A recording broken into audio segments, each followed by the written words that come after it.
గడివేములలా పెద్ద సమస్య బైపాస్ ఏ ప్రభుత్వం వచ్చినా కాలేదు. ఈ ప్రభుత్వం వచ్చినా ఈ 1 ఇయర్ కాలంలోనే మనము గడివేములకు బైపాస్ రోడ్డు కూడా శాంక్షన్ చేపించామని కూడా ఈ సందర్భంగా మీకు అందరికీ తెలియజేస్తా ఉన్నా.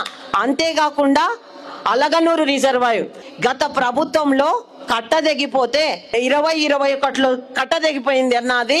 వాళ్ళు 5 ఏళ్ల అధికారంలో ఉన్నారు, కానీ 3 కోట్లతో అయ్యేది వాళ్ళ కమిషన్ల కోసం అది అట్లాగే పనులు చేయకుండా మనకు 4 ఏళ్ల నుంచి తాగడానికి నీళ్ళు లేదు, సాగుకు నీరు లేదు, కనీసం పశువులకు కూడా తాగడానికి నీళ్లు లేదు. మత్స్యకారులకు జీవనోపాధి కోల్పోయి రోడ్డున పడిన పరిస్థితి. అటువంటిది మొన్ననే మన సీఎం గారు మల్యాల దగ్గరికి హెచ్ఎన్ఎస్ఎస్ నీటిని విడుదల చేయడానికి వచ్చినప్పుడు అలగనూరు రిజర్వాయర్ ఆ రోజు 3 కోట్లతో అయ్యేది, ఇప్పుడు 36 కోట్లు అవుతుందన్న. ఇది కూడా చేస్తామని కూడా హామీ ఇచ్చినందుకు ఈ సందర్భంగా సీఎం గారికి హృదయపూర్వకంగా ధన్యవాదాలు తెలియజేస్తా ఉన్నా.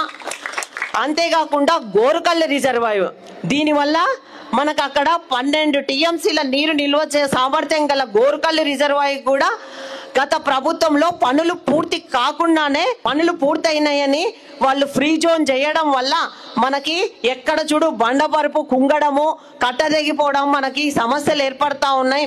దానికి కూడా మన ప్రభుత్వం వచ్చిన తర్వాతనే ఒకసారి 1 కోటి రూపాయలు, ఇంకొకసారి 2,60,00,000 శాంక్షన్ చేపించి తాత్కాలిక మరమ్మతులు చేయించడం జరిగింది. మళ్ళీ ఇప్పుడు మన సీఎం గారు మొన్న హెచ్ఎన్ఎస్ఎస్ నీటి విడుదలకు వచ్చినప్పుడే గోరుకల్లు రిజర్వాయర్ కూడా 96 కోట్లతో ఈ పనులు కూడా చేపడతాం తొందరలోనే అని హామీ ఇవ్వడం జరిగింది. దీనికి కూడా సీఎం గారికి హృదయపూర్వకంగా ధన్యవాదాలు తెలియజేస్తా ఉన్నా. ఎందుకంటే మన ప్రాంత రైతులకు అందరికీ సాగునీరుకు తాగునీరుకు ఎలాంటి ఇబ్బంది ఉండదని కూడా ఈ సందర్భంగా తెలియజేస్తా ఉన్నా. ఇవే కాక ఇంకా ఎన్నో మనము కొర్రపోలు రోడ్ వేసాం ఈ 1 ఇయర్ కాలంలోనే.